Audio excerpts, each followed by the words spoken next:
Grabe, ang hirap nung binike namin ngayon. Tignan tong kasama namin, pawis na pawis. Tatawagin akong panot pero bibigyan ako ng mga pagkain. Tayo na giliw, salo na tayo. Ito record yun, record. Saan masarap? Pinupuntahan. Kayo ngayon ay nanonood ng Taiwan Tip to Tip.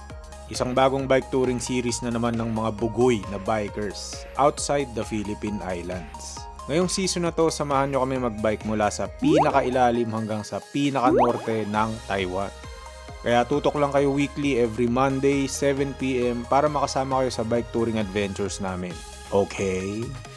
Ang programang ito ay hatid sa inyo ng mga sumusunod at ng major sponsors na sina Bikery Bicycle Lifestyle, Built Cycles, Courier, Papsis HQ, Poor Life Choices, at MKS Pedals. Ayos ba? Dito sa Papsis, merong bikes, cafe at music. Nag-start sila sa bike services at coffee hanggang sa lumago ito into a full-blown cafe. At ngayon nagkakaroon din sila ng music events na may tumutugtog ng mga sikat na banda. At yung gamit kong Manny El Peblito dito sa Taiwan, sa kanila din galing yan. Kaya check out nyo yung branches ng Papsis, links in the description down below. Quality bike parts meron sa Built Cycles niyan. Nagpa-bike wash, tune-up, overhaul, and maintenance din sila sa lahat ng klase ng bikes. At maganda yung customer service nila. Magaling yung mga mekaniko at mabait yung mga staff. At huwag kayong mahihiyang dumalaw, welcome lahat dito, mapa newbie bikers or seasoned cyclists. Kaya visit the branches of Built Cycles, links in the description down below.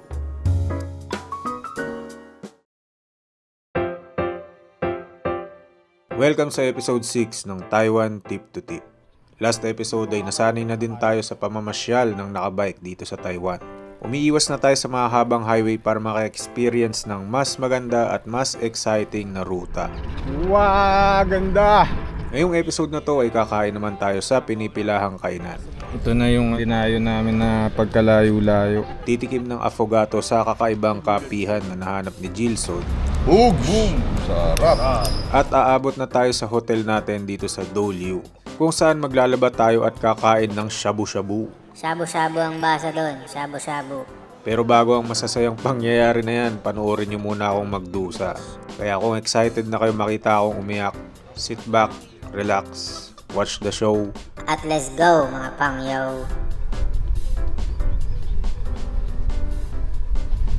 Ito na, palabas na kami.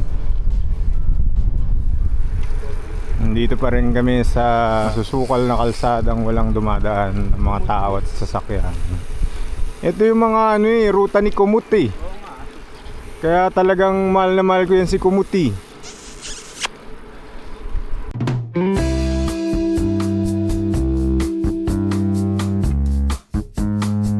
Sa mga hindi nakakaalam kung ano yung Komoot, navigation app siya na nagbibigay din ng suggestions na daan pagdating sa ruta. Wow! Nakadepende yung ruta na ibibigay niya sa'yo kung ano yung klase ng cycling activity na pinili mo sa app. Tapos dulo nito, dead end. Pero dadaan pa rin tayo. Ewan ko kung ano yung pinili ni Sam sa Komoot nung araw na yan, pero dito niya kami dinaan. Ito na yung mga ruta na si Kumut yung gumawa. Peaceful. Pero gugulatin kanya mamaya doon sa pampatayang mga bulaga ang bawal pala daanan. Yun ang pinakamatinding Gempoy. Sarado, pero pinasok mo pa rin. Since day one, parang ngayon lang kami nagkaroon ng gantong ruta. Yung maririnig mo yung ingay ng free wheel mo kasi lumulusong ka na. Wow, may lusong. Ngayon ako nakita ng ganito ah. Ito yung masayang daan.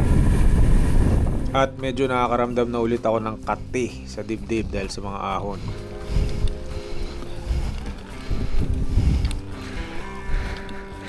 Tsaka mas feel mo na gumagana yung senses mo kasi habang napapagod ka, may nakikita kang magandang tanawin. Yung tipong mapapabunot ka ng cellphone at magpipicture ka kasi gusto mo ikwento sa iba na nadaan kayo sa gantong lugar.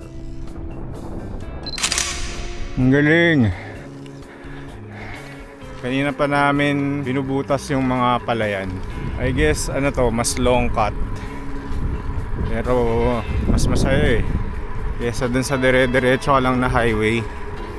Sana bukas ganito ulit. Yung mga magaganda yung makikita mong tanawin. Dapat dito dumaan si Father Buddy. Walang stoplight. Tapos walang maingay na sasakyan. Etong bukid na to napakainit pero kalmado. Parang binibigyan kami ng huling tikim ng peace of mind bago kami magkanda leche-leche sa bike tour na to. Ho!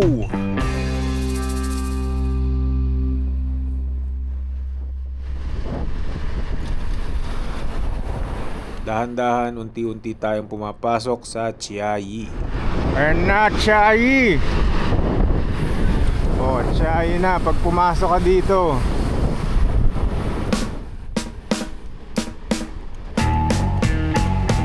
Sa Chiayi na tayo. Hindi mo pa rin tinatapos yung Taiwan vlog mo.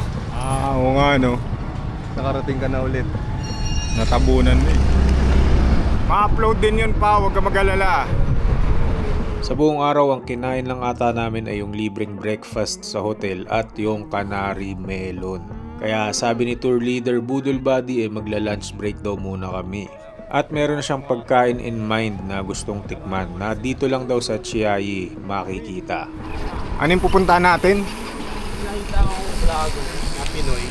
Kalimutan ko yung pangalan. Pero nakita ko kumain sila ng turkey rice. Turkey rice. Oh, para siyang yung mga chicken rice or yung mga Peking duck rice na may plum sauce ata yun.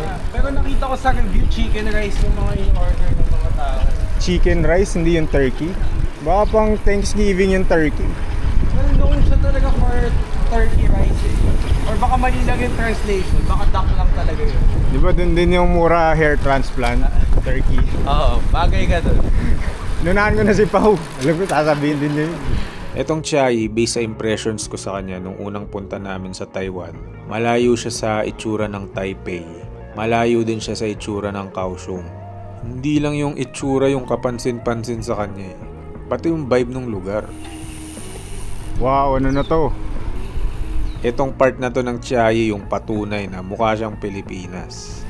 Tingnan nyo, parang ano na lang, Pasay. Parang Cartimar. Parang palengke to eh, no?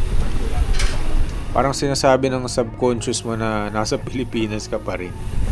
Parang wala na tayo sa Taiwan eh, no?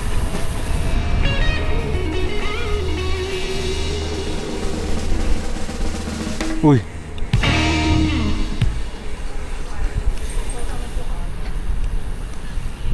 Nang malampasan namin yung Cartimar na lugar, narating din namin yung plano naming kainan.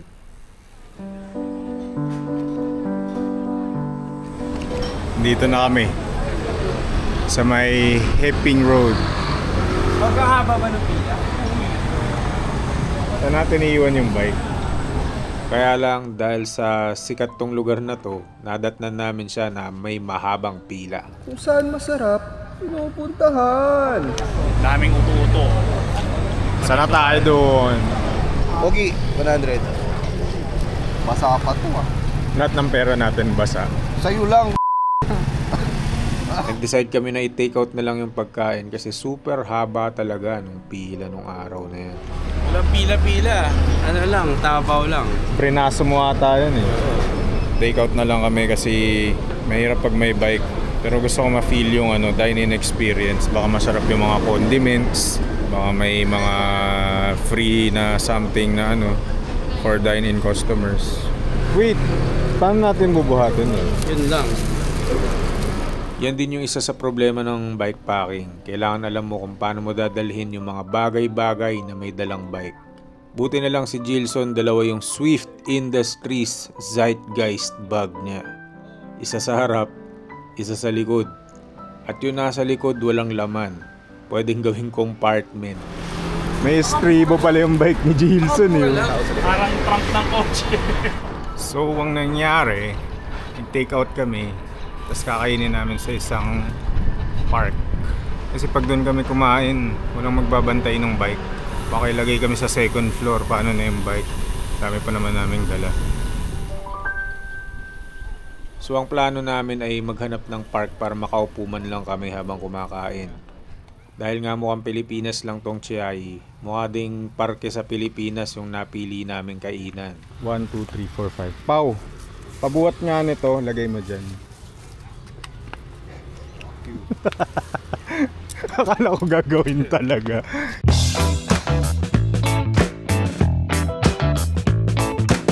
Grabe, ang hirap ng binike namin ngayon. Tignan tong kasama namin. Pawis na pawis. Sige, tataas blood pressure mo yan. Pwede bang kumuha ng upuan dito? Taba yung aso.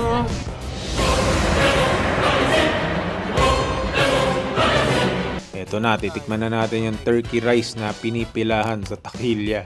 Ito na yung dinayo namin na pagkalayo-layo. Ba't ganyan? Nasaan yung turkey? Shredded turkey na siya. Ito, ano to? Parang kamatis. Medyo anticlimactic yung food presentation niya actually. Ewan ko kung dahil ba tinake out namin yung pagkain. Pero ang ibig sabihin pala ng turkey rice, kanin na may budbod na turkey. So hindi siya yung ine-expect namin na parang may malaking slab ng turkey as ulam. Bento box siya na yung kanin turkey rice. Masarap. Yun ako nakakain ng turkey. Kung i-describe ko yung lasa, para lang siyang manok eh. Pero meron kasing special sauce yung kanin na may turkey kaya medyo kakaiba rin in terms of flavor. Ang galing, parang may spaghetti sa gilid. Yung kanin niya buhaghag, so alam mong sinangag siya at hindi lang pinatungan ng turkey at sauce. Pero dahil nga dun sa sauce, nagdidikit-dikit pa rin yung butil kaya pwede mo i-chopsticks. Tapos meron din siyang side dish, mga gulay, Taiwanese sausage, tokwa, at yung parang tomato sauce. 100 NTD lang ata to, around 200 pesos nung time na yan. Mura na yan para sa pagkaing pinipilahan dito sa Taiwan. Ba't yung gulay nila dito? Walang ka-art-art. Kaya matatali na tao dito ng gulay. Ayaw mo. Ano lang.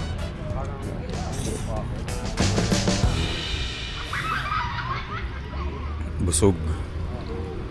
Parang masarap matulog dito ah. Makulimlim. Tahimik lang. Pwede umidlip dito, no? Tapos kumain, gusto daw nila magkape at mag-dessert. Kaya naghanap sila ng coffee shop. Medyo sophisticated din kumain yung mga kasama mo no? Let's go. Uy. Parang ong pinto ah. Mga ilang kanto lang nakahanap agad sila ng matinong coffee shop. One iced brown sugar latte. May Belgian waffles na daw. As usual, titingin-tingin lang ako sa menu niyan pero ayoko talaga gumastos ng 200 NTD para lang sa drinks. May kita tayo lahat. Lahat mag-grab tayo. Ang may love ako sa iyo, ano may pag-ibig mo. Maya-maya biglang may dumating na order ng apogato. Yung kape na may ice cream. O, tikman nyo. Ang social niya. Sa'yo yan. Libre na naman ako ni Sam. May espresso shot. Ice cream na may espresso shot. Paano kinakain yun? Ano, kain mo. Gusto. Ice cream na may kape. Ano to? Nilibre ko ni Sam. Ewan ko kung bakit. Sarap ah. Uy, salamat Sam ah. Bumabawi din yan kasi baka delete mo siya sa vlog, kakatawag na sa'yo ng panot. Ang bumabawi talaga sa pagtatawag sa'yo ng kalbo, panot, nililibre ka. One step forward, two steps back. Tatawagin akong panot, pero bibigyan ako ng mga pagkain. Nilagay ko lang boom, panot. Delete na natin to si Sam, wala na to. Lagyan mo ng kape. Paano oras yung titin? Sarap, di ba? Mapait na. Pahit na biglang tumatamis. Bittersweet. Lasang unang sakit ng pag-ibig. Hindi, halo mo to. Paano ba? Kasi ito yung espresso shot. Ay, para ka na sa ano ba yun? Kuya Jace pala, Kuya Jace. Halo-halo. Nagtagalog pa ako sa harap ni ate. Sabi ko, ano yan? Nagulat siya eh. Boom! Sarap. Ano daw Sam, para kung ilang kalbo lang pwede mong tawagin sa kanya. 100 daw kada tawag, kaya sulitin mo na. Boom! Yung vanilla, matamis. Tapos pag may kape, may pait. Tapos meron siyang extra parang pantamis na yung parang tinapay na cookie na Parang ano siya. pambawi. Butterscotch. Tama? Maganda yung Nag-English. Mandarin accent niya. Record ka na record.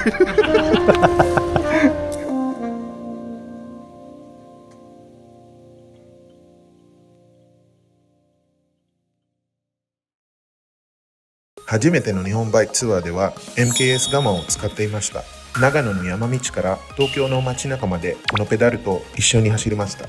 実際にこのペダルが作られているところも見て、さらに安心して使えるようになりました。丈夫な日本製ペダルを探しているなら、ぜひ MKS ペダルを試してみてください。 Ano daw? Kung mahilig kayong mag-accessorize ng inyong bikes, magkakasundo tayo nila Bikery dyan. Founded by Pam and Patoys, nagbebenta sila ng bike parts and accessories na sila mismo yung nag-curate. Sa grupo namin si Gilson yung suki dito at yung bike niya, ganyan-ganyan yung aesthetics ng Bikery. So kung trip nyong mag-bike with style, visit Bikery Bicycle Lifestyle.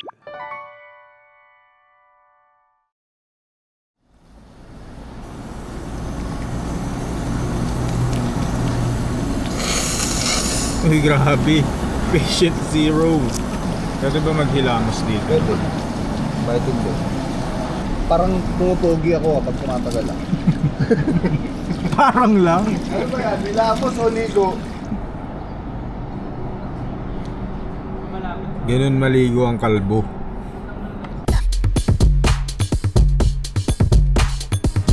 Parang daming bakasyonista dito. Ano to? Haba ng pilo. Ito na naman yung stoplight galore.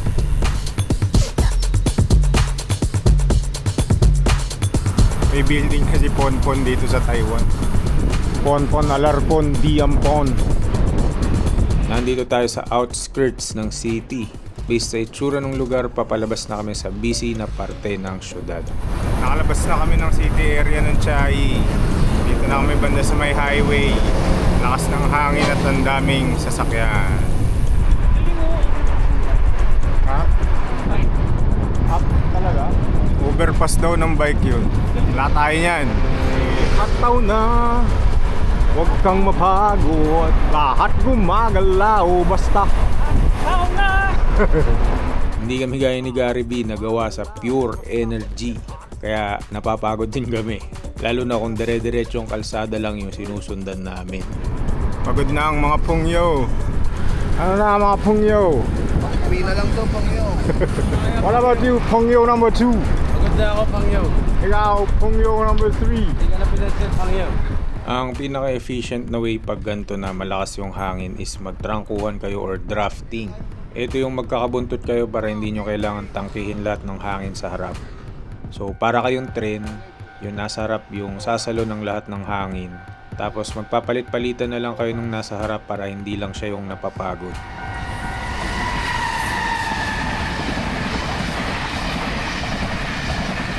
So walang nangyaring trangkuhan pero nakalayo pa rin kami. Malayo na kami sa syudad, nandito na ulit kami sa Palayan. 6-7! Walang katao-tao! Pagkabot namin dito sa Palayan, lumakas yung headwind. Parang ayaw kami patuloyin. Hindi kami marunong magtrangkuhan kaya wala, hindi efficient. Maasa kami kay Sam, naka 20 na gulong. Ano masakit? Chilson. Haba naman ito Pag pala nagbabike kayo sa bukid at medyo pagabi na, maraming nagliliparan ng mga insekto dyan. Ingat kayo kasi baka mapuwing kayo gaya nitong nangyari sa akin.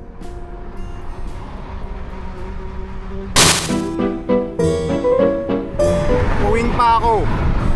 Sakit ng kaliwang mata ko. Na parang naliparan na insekto. Trinay kong tiisin pero habang tumatagal parang mas kumakalat yung hapdi. Feeling ko umabot na yung irritation sa paligid ng balat ng mata ko. Tigil tayong 7-Eleven, maghilamos sa mata. Napuwing ako nung mga lumilipad. Yung mata ko parang may yung insekto. Oo. Oo. Pumasok sa mata ko. Ganap kaming 7-Eleven kasi kailangan ko maghilamos. Yung mata ko parang na-allergy sa insekto Buti na lang mabait tong mga pangyo at pumayag sila mag-break saglit sa kombini para makapaghilamos ako. Ito may 7-Eleven pero walang banyo.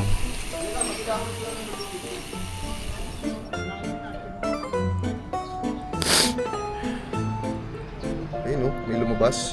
Itim. Meron? Oo, check. Pulang-pula, gagi. Wala. Parang Ito, lumabas na eh. Wala. Na-irritate lang yan. Naiyak ako dun ah. Ito yung ito yung pang-hook. Kuya, umiiyak na ako. Pagod ka na sa ride. Ayoko na. Uwi na tayo Pilipinas. Joke lang!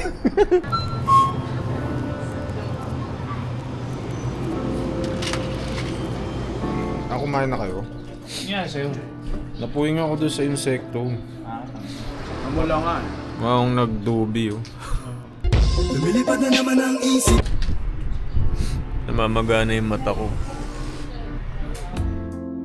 After nila ako pagbigyan maghilamos, dumiretso na ulit kami pero hindi namin napansin na ang ganda pala ng sunset sa likod namin. Sobrang fixated naming makarating dun sa pupunta namin. Di namin tinitignan yung likod. Ang ganda pala ng sunset oh. Ayan na, lumalamig na dahil nagdidilim na, wala nang araw. Night ride sa gabi once again. Dilim na pero wala pa ring mga ilaw. Ba't di nasindihan yung mga ilaw dito? Baka nagtitipid na rin sa gasolina yung mga tao Kung ako pinagbigyan nila maghilamos, syempre pagbibigyan din namin si Patient Zero bumili ng gamot para sa sakit niya. Kahit na ilang kilometro na lang kami sa hotel, tumigil kami saglit dito sa drugstore. Dito kami sa drugstore, bibili ng drugs. Ano nga yung selling Pang point? numb ng throat. Para hindi ko na maramdaman yung cut eh. Okay. Ingat, Parikoy. Bye-bye. Sabay daw siya kakain. Kakatapos lang daw naman sa niya. Sana all. Pagod ka na ba, Marty? Mapdi yung mata ko. Kiss ko. Pag-ibig ko sa'yo'y totoo. Nabot na tayo ng garbage collector. Ayan Sakay na daw tayo.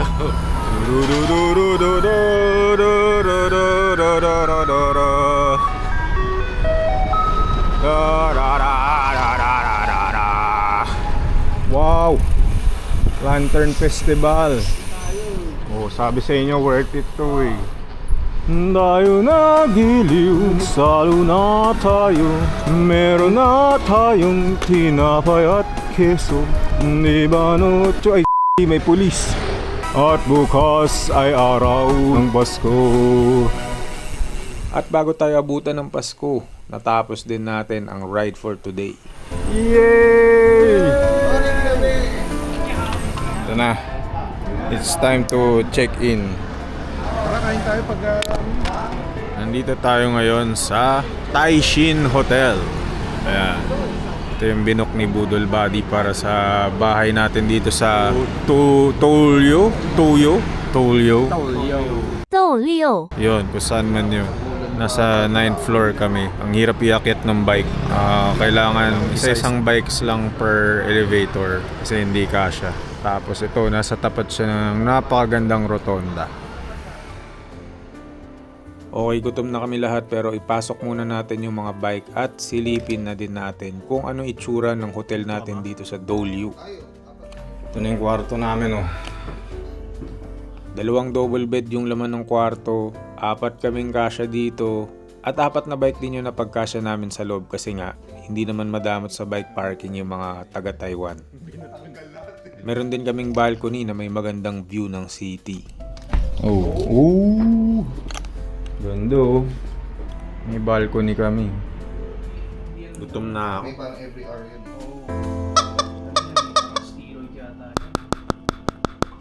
Pero tama na yung hotel review na yan. Kain na tayo, gutom na kami. Ngayon, nahanap kami ng makakainan. Sabay-sabay kami magdi-dinner. Hindi ko alam kung saan nila trip kumain. Makikisabay lang ako. Siguro tapos kumain, maglalaba, and then pahinga na. Wala na kaming planong gumising ng maaga bukas. Kasi bukas yung 1,200 elevation, 60 kilometers. Pau, dito daw. Kota na ako sa pagbabike. Pamasahe na ako. Tapos Gilson, tabi tayo ngayon. Sige, isa lang yung kama. Parang minasahe sa'yo, Father Buds, yung puwet mo. Pabuka ka kasabog.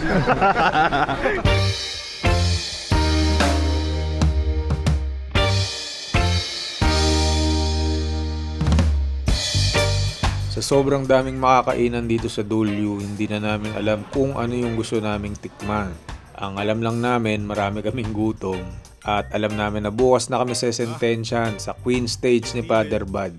Kaya gusto namin kumain ng masarap for one last time bago kami tuluyan ng cycling route namin bukas.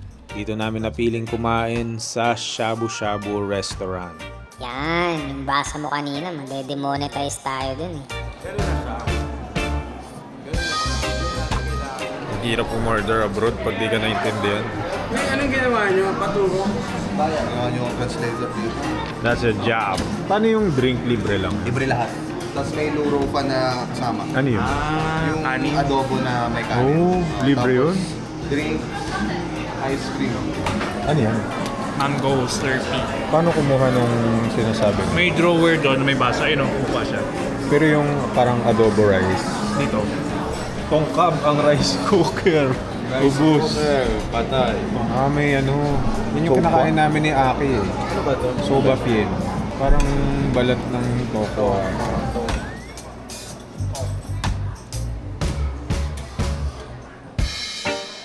Ito yung mali ko dito sa Shabu Shabu Restaurant na to. Sobrang gutom ko, binanatan ko agad yung libreng Luro Fan. Di ko alam kung ako lang ba yung ganto pero feeling ko pag Pinoy ka, di ka talaga makakatanggi sa kanin eh. Siguro nakaisang mangkok din ako ng kanin yan bago dumating yung main course namin. Which is eto, yung Shabu Shabu na mukhang may curlers ng nanay ko. Ganyan din ata in order niya. So bawat isa sa amin merong sariling kalan na nagpapainit ng sabaw. Kahit 400 NTD pa to, tapos times 2 mo, 800 pesos. Tapos only pa. Nung gabing yan, kumain lang kami ng kumain na parang wala nang bukas.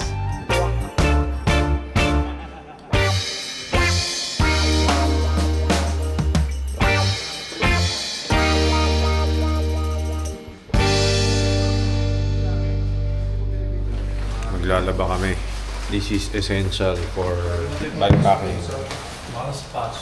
Ito yung first time namin makakapaglaba ng legit. Alam mo kay Marlo?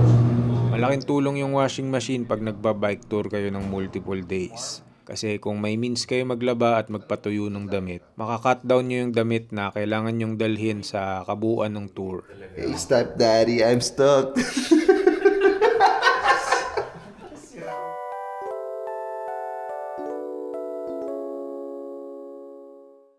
Kinabukasan, Dito yan. Sinasabi ko lang na madaling magsisi na yung ruta ganito ganyan, ganito, may grid ganyan. Pero kahit walang grid yan, meron at meron magsasabi na nakakapagod yung ruta, ba't ba tayo dito dumaan? Hindi kung gusto nyo adventure, pero pag reklamo kayo na ganito ganyan, parang hindi rin kayo adventurous kasi parang may pinaprefer kayo na sana ganito na lang, sana ganyan. Hindi, yung ano lang siguro, yung kaibigan. Yung parang 3 times mo na ako sinabihan buong trip na yung kay Chris ganito eh. Buti pa yung kay Chris ganyan. Si Chris nakahanap nito, kaya salamat. Hindi, ang ibig sabihin doon, Hindi hindi ako- kasi yung lugar. Mahirap lang talaga i-compare pag ikaw yung gumagawa ng video. Kasi kung puro highway lang, mahirap talaga saltahin. Pero hindi naman masama yung loob ko dahil wala rin naman akong ginawa doon sa route eh. Meron nung journalism term na natutunan dito kay Buji dati. Pagka daw ino-over sensationalize na yung pagkakasulat sa isang kwento, sa journalism ang tawag daw doon ay sinalsil mo na yung kwento. Kumbaga, OA na yung pagkakasulat. Di ko nga alam kung gano'n na yung ginagawa ko para ma-build up yung kwento hanggang sa araw na to eh. Pero ito talaga yung nangyari nung mga araw na yun. Pero Marlo, akala ko okay lang sa'yo kasi ikaw rin nag-bring up na nung nasa highway tayo. Mas maganda yung dati.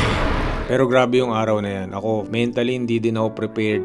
Tinitiis ko na lang talaga. Kahit si Father Bud nung araw na yan, may sarili din siyang struggles. Yung mismong araw na yan, gusto na niya mag-quit. Ayaw na daw niyang tapusin tong bike ride. Tatapusin na lang daw niya tong Sun Moon Lake. Tapos uwi na raw siya ng Pilipinas bukas. Mahirap siya ikwento ng walang drama kasi drama naman talaga yung nangyari. dami niyong drama, halos 700 kilometers lang naman yung binake nyo dyan sa Taiwan.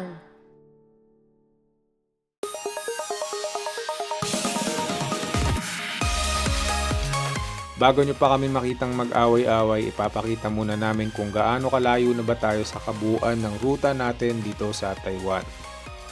Dito tayo nagumpisa pagkatapos nating umalis sa Linchu Peak, Kapok Road.